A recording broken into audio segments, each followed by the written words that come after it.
सभी तरह के प्रोफेशन में कुछ लोगों की ऐसी एक प्रजाति होती है जो सिर्फ अपने पीआर के लिए कुछ भी करने को तैयार होते हैं, और वकीलों में भी ऐसी प्रजाति होती है। और उस प्रजाति के ऐसे ही एक वकील ने पटना हाईकोर्ट में एक पीआईएल दायर कर दिया। पीआईएल क्या था? पीआईएल ये था कि उन्होंने सरकार से जवाब मांगा है कि पिछले कुछ सालों में आखिर बिहार के अंदर रोड एक्सीडेंट इतने क्यों बढ़ रहे हैं, और उसके आधार पर उन्होंने एक सोल्यूशन भी दिया है, या फिर कहने के कारण भी दिया है। और वो कारण क्या है सब कुछ बताएंगे, लेकिन उसके पहले इस पीआर लॉयर की प्रजाति का थोड़ा सा हम कचूमर निकालते हैं। आप जब किसी भी राज्य का एक्सीडेंट का डेटा दे रहे हैं तो सबसे पहले तो इन्होंने जो डेटा दिया उसका आधार जो बनाया वो बनाया दिल्ली आईआईटी का एक रिपोर्ट, रोड सेफ्टी रिपोर्ट 2023 में आया, उसका डेटा इन्होंने दिया है कोर्ट के हियरिंग में पटना हाई कोर्ट में। जबकि NCRB national crime record bureau भी हर साल डेटा देती है। एनसीआरबी का डेटा में और आईआईटी के डेटा में आसमान जमीन का अंतर है। जबकि एनसीआरबी का डेटा वो नहीं उठाते हैं क्योंकि उनको अपना पीआर करना था और पीआर को तोड़ना मड़ोड़ना था अपना डेटा को, पहला चीज। दूसरा चीज, जब वो डेटा दे रहे हैं तो आप अगर बिहार में रोड एक्सीडेंट बढ़ा है, जो कि बढ़ा है, तो फिर आप ये भी तो बताइएगा ना कि अन्य राज्यों में कितना बढ़ा है। अगर राष्ट्रीय स्तर पे कोई चीज बढ़ रही है, अगर लोगों के अंदर मोबाइल की संख्या, मोबाइल इस्तेमाल करने की संख्या, या फिर कैंसर के पेशेंट की संख्या, या फिर कोई भी बीमारी हो, कुछ भी हो, अगर वो बढ़ रहा है तो आप बाकी राज्यों से तुलना करेंगे ना, या फिर बिहार को बदनाम करने के लिए आप कुछ भी पीआईएल कर देंगे। और इसमें सबसे बड़ी बात यह है कि जो पटना हाईकोर्ट के जज हैं वो किसी भी ऐसे पीआईएल को बिना फैक्ट चेक किए हुए, बिना किसी उसको क्रॉस चेक किए हुए, बिना कोई रिसर्च किए हुए उसको सरकार के पास भेज देते हैं। भाई भेजो, दो पहले तो पीआईएल एक्सेप्ट करना पहला स्टेज होता है, पटना हाईकोर्ट ने एक्सेप्ट कर लिया। उसके बाद फिर जो जजों की टीम है या फिर जो उनकी भी रिसर्च टीम होती होगी पटना हाईकोर्ट की, वो बिना फैक्ट चेक किए सीधे सरकार के पास भेज दे, भाई बताओ क्या क्यों ऐसा हुआ। मतलब एक पटना हाईकोर्ट जो है वो जरिया बन गया है कि किसी ने पीआईएल किया किसी भी मुद्दे पे, कोई भी डेटा उठा करके और सरकार के पास वो भेज दिया गया, जज जवाब दीजिए आप। तो ऐसे ही एक केस का हम आज पूरा आहिन गोहिन कचाहिन करेंगे, जो भी आप इसको नाम दीजिए। मामला ये है कि विशाल कुमार एक इंजीनियरिंग के स्टूडेंट हैं, और इंजीनियरिंग के स्टूडेंट कहाँ के? बिहार इंजीनियरिंग कॉलेज के ही हैं। बिहार इंजीनियरिंग कॉलेज एनआईटी नहीं, उस बिहार इंजीनियरिंग कॉलेज जहाँ पे 10-15 रुपये में इंजीनियरिंग का फीस लिया जाता है, वहाँ के एक स्टूडेंट हैं विशाल कुमार। उन्होंने एक वकील को पकड़ा, विकास कुमार पंकज, वो भी यंग ही हैं। उन लोगों ने मिलकर पीआईएल फाइल किया कि बिहार में पिछले 5 सालों के दौरान, या पिछले उन्होंने कोई ईयर नहीं दिया है, हाँ 19 से लेकर के 2023 के बीच में, जो कि आईआईटी का डेटा असेस करता है, उसके दौरान बिहार के अंदर 23% रोड एक्सीडेंट बढ़ गया है। और वो बढ़ गया है तो सरकार क्या कर रही है? जबकि 2016 में शराबबंदी हो गया और सरकार दावा करती है कि शराबबंदी के कारण रोड एक्सीडेंट पे कमी आई है, जो कि ऑटोमेटिकली लगता है कि लोग शराब कम पिएंगे तो लोग कम गाड़ी पी के चलाएंगे और कम एक्सीडेंट होगा। तो फिर घटा क्यों नहीं, बढ़ क्यों गया 23%? अब इसके आधार पे उन्होंने एक और उसका कारण भी दिया है क्यों ऐसा हुआ है। उन्होंने कहा है कि बिहार के अंदर जो ट्रैफिक को कंट्रोल करने के लिए ऑफिसर होते हैं, सभी राज्यों में होते हैं, ट्रैफिक कंट्रोल ऑफिसर, MVI उसे कहते हैं, मोटर व्हीकल इंस्पेक्टर, वो बिहार में जरूरत है 128 की, है टोटल मात्र 24, और उसके अलावा 78 और अपॉइंटमेंट हुआ है, लेकिन उस 78 को आज तक यूजर आईडी दिया ही नहीं गया है, इसलिए वो नॉन फंक्शनल है, यानी कि वो बैठ करके बेगारी कर रहे हैं, कुछ नहीं कर रहे हैं बैठे हुए, जबकि अपॉइंटमेंट हो चुका है उनका। तो ये कारण उन्होंने दिया है कि एक तो पहले पूरा का पूरा सीट फिल कीजिए, दूसरा जिनको आपने फिल कर लिया उसको काम दीजिए। और ये क्या करते हैं? MVI यानी कि मोटर व्हीकल इंस्पेक्टर जो होते हैं वो लोगों को लाइसेंस इशू करते हैं, और जो व्हीकल होता है यानी कि जो गाड़ियाँ होती है उसके हेल्थ को चेक करते हैं कि गाड़ी चलने लायक है भी या नहीं, और लोगों को लाइसेंस देते हैं। जैसे बिहार में कितना चेक होता है और कितना लाइसेंस दिया जाता है इस तरीके से, वो सब जानते हैं कैसे लाइसेंस बनता है। ये उनका आर्गुमेंट है। अब हम आपको बताते हैं कि कैसे ये एक तरह का सिर्फ पीआर फंडा है ऐसे वकीलों का। ये तो आप मानिएगा कि आईआईटी या किसी भी अन्य संस्था के द्वारा कोई एक सैंपल सर्वे करके उस सैंपल सर्वे के आधार पे कोई भी कंक्लूजन निकालना या रिपोर्ट निकालना, उससे कहीं ज़्यादा 100 गुना ज़्यादा ऑथेंटिक होता है राष्ट्रीय रिपोर्ट जो एनसीआरबी जमा करती है, एक एक इंसिडेंट को काउंट करती है और हर तरह के क्राइम, हर तरह के एक्सीडेंट, हर तरह के एक्सीडेंट को वो काउंट करके देती है। आप एनसीआरबी का डेटा उठा लीजिए, एक 2015 का उठा लीजिए जब शराबबंदी नहीं हुआ था, एक उठा लीजिए 2022 का जो आखिरी में हुआ है, जो इसका पब्लिकेशन 2023 में हुआ। उन दोनों डेटा को कंपेयर कीजिए और ये भी ध्यान रखिए कि अलग अलग राज्यों में बिहार में कितना बढ़ा है, अन्य राज्यों में कितना बढ़ा है। दूसरा पैरामीटर ये भी देखना होगा कि जो बिहार में बढ़ा भी है तो एक्सीडेंट तो अलग अलग जगहों पे होता है, नेशनल हाईवे पे भी होता है, स्टेट हाईवे पे भी होता है। नेशनल हाईवे केंद्र सरकार की होती है, स्टेट हाईवे राज्य सरकार की होती है, और फिर अन्य तरह के रोड भी होते हैं। एक्सप्रेसवे बनने लगा है आजकल बहुत तेजी से, और उसके अलावा रूरल रोड, अन्य तरह के रोड होते हैं। रूरल रोड को अलग कैटेगरी एनसीआरबी नहीं देती है, अन्य तरह के सभी रोडों को एक साथ कर देती है। तो अलग अलग रोड में किस रोड पे ज़्यादा एक्सीडेंट हो, वो भी एक देखने के बात हो गई। पिछले 15 से लेकर के 2022 के बीच में कितना इंक्रीज हुआ है, कितना बढ़ा है रोड एक्सीडेंट किस राज्य में, ये भी आपको देखना होगा। और कितना बढ़ा है इसी के आधार पर उन्होंने भी 23% कहा है। पहले तो डेटा में डिफरेंस है। डेटा में डिफरेंस ऐसे है कि अगर आप, हाँ, उसके अलावा एक और चीज देखिएगा कि एनसीआरबी सिर्फ इतना नहीं देती कि कितना एक्सीडेंट हुआ, कितने लोग मरे और कितना इंजरी हुआ। एनसीआरबी ये भी देती है कि वो एक्सीडेंट किस कारण से हुआ था। उसमें अलग अलग कारण दिए जाएंगे, ओवर स्पीडिंग है, या फिर जो है वो आपका ओवरटेकिंग है, या फिर जो गाड़ी है, गाड़ी का हेल्थ अच्छा नहीं था इसलिए एक्सीडेंट हुआ, ये भी एक कैटेगरी है, तो उसको भी आप देख लीजिए। उसके अलावा मतलब अलग अलग कारणों के, या फिर सड़क पार करते समय जो जानवर आ जाते हैं उससे एक्सीडेंट होता है, तो इस तरह के कारण दिए और वो सब कुछ हम आपको बताते हैं कि करके डेटा।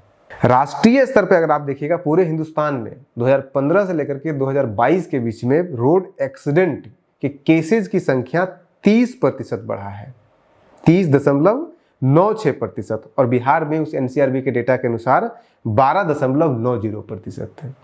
अगर आप जो पीआईएल फाइल किए हैं उस डेटा को भी मान ले, 23% भी मान ले, तब भी हिंदुस्तान के अंदर 30.96% यानी कि 31% बढ़ा है, एवरेज है पूरे हिंदुस्तान में। उससे तो कम ही बढ़ा है बिहार में।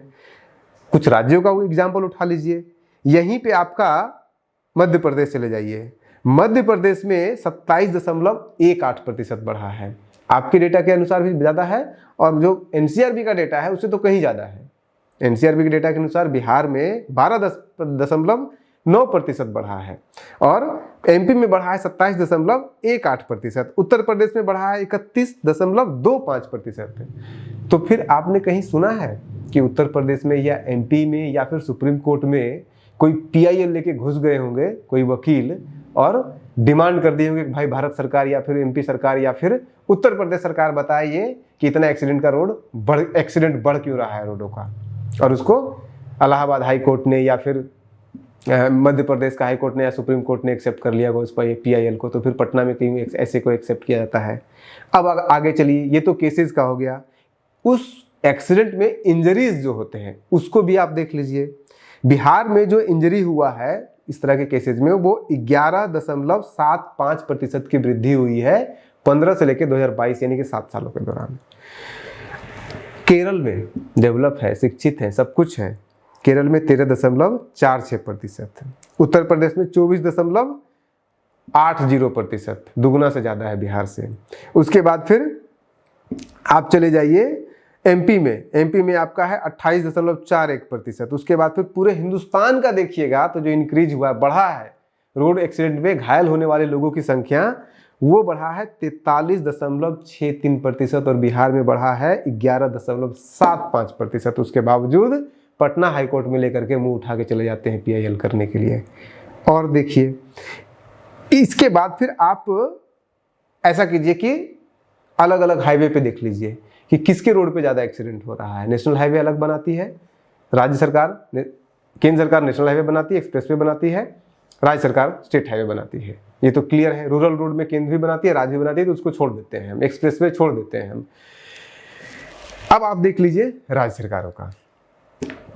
नेशनल हाईवे पे पिछले 7 सालों के दौरान यानी 2015 से लेकर 2022 के दौरान केसेस जो हुआ है वो हुआ है इंक्रीज, यानी कि जो बढ़ा है, नेशनल हाईवे पे दुर्घटना होने की संख्या में वृद्धि हुई है 29.02% बिहार के अंदर नेशनल हाईवे पे।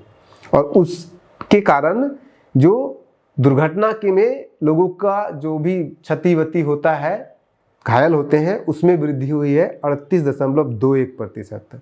और मरने वाले लोगों की संख्या, नेशनल हाईवे पर दुर्घटना होने के कारण मरने वाले लोगों की संख्या 2015 से लेकर के 2022 के बीच में बढ़ा है 81.26%। ये है राष्ट्रीय राजमार्ग का डेटा। अब चौंकिएगा राज्य राजमार्ग का चेका, बिहार सरकार के जो स्टेट हाईवे है उसका डेटा भी देख लीजिए कि स्टेट हाईवे पे कितना एक्सीडेंट हुआ है।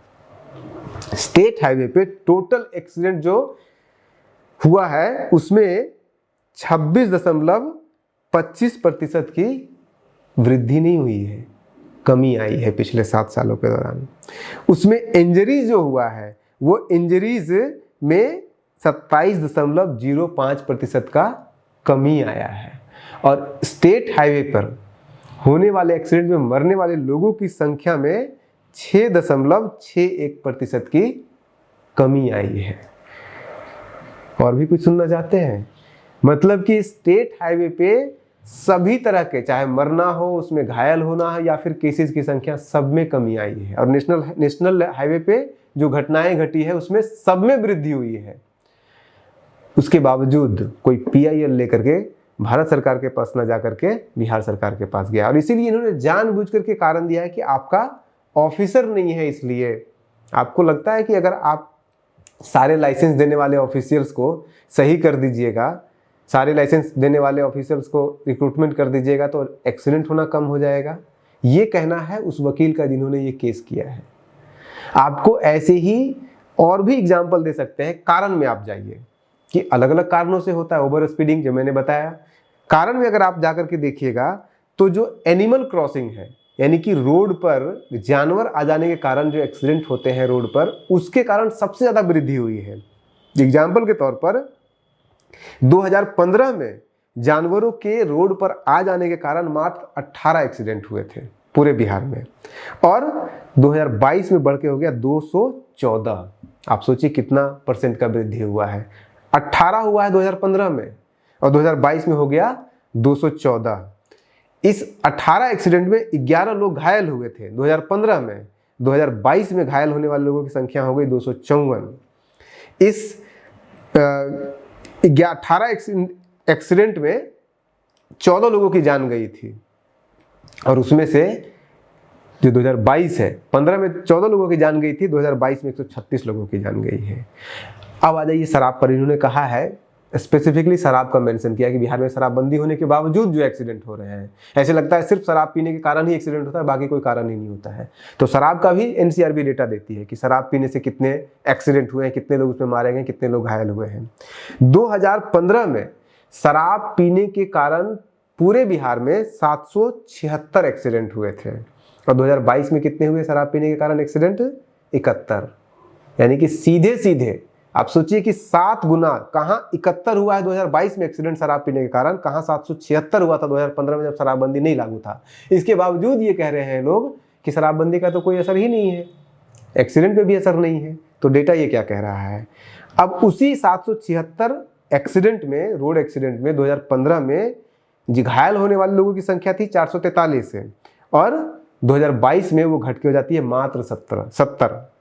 2015 में शराब पी करके गाड़ी चलाने के कारण 426 लोगों की मौत हुई थी, और 2022 में मात्र 43 लोगों की मौत हुई। इसके बाद भी कहते हैं कि शराबबंदी के कारण कोई असर नहीं पड़ा, एक्सीडेंट तो अभी भी हो रहा है। ये इस PIL का कहना है। सबसे बड़ा सवाल, जो एक फंडामेंटल सवाल ये उठता है कि आखिर क्या पटना हाई कोर्ट का या फिर कोई भी जुडिशियल प्रोसेस में कोई भी PIL लेने के लिए, एक्सेप्ट करने के लिए, या कोई भी कोर्ट लेकर के कुछ भी कोर्ट चाहता है, कोई भी फाइल करता है केस, क्या प्राइमा फेसिया जज को नहीं देखना चाहिए? जज की रिसर्च टीम नहीं होनी चाहिए? जज को हेल्प करने के लिए उनकी रिसर्च टीम नहीं होनी चाहिए? और वो रिसर्च टीम की जिम्मेदारी नहीं बनती है कि वो जो डेटा के आधार पर, जिस तर्क के आधार पर, जिस डेटा के आधार पर कोई भी आदमी उठा के मुंह उठा के पीआईएल करने वकील आ जाता है अपना पीआर के लिए, उसको क्रॉस चेक नहीं करेंगे। उसको क्रॉस चेक करने के बाद, और होता है बहुत सारे पीआईएल को रिजेक्ट किया जाता है सुप्रीम कोर्ट में, लेकिन इस तरह के पीआईएल को पटना हाईकोर्ट क्यों एक्सेप्ट कर लेती है ये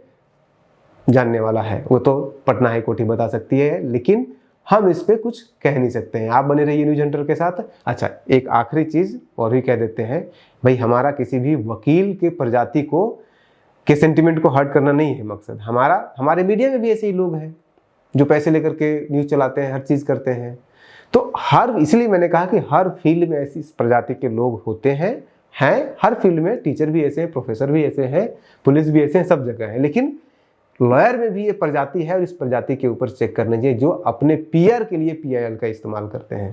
आप बने रहिए न्यूज हंटर के साथ, आप बने रहिए बिहार के साथ। नमस्कार।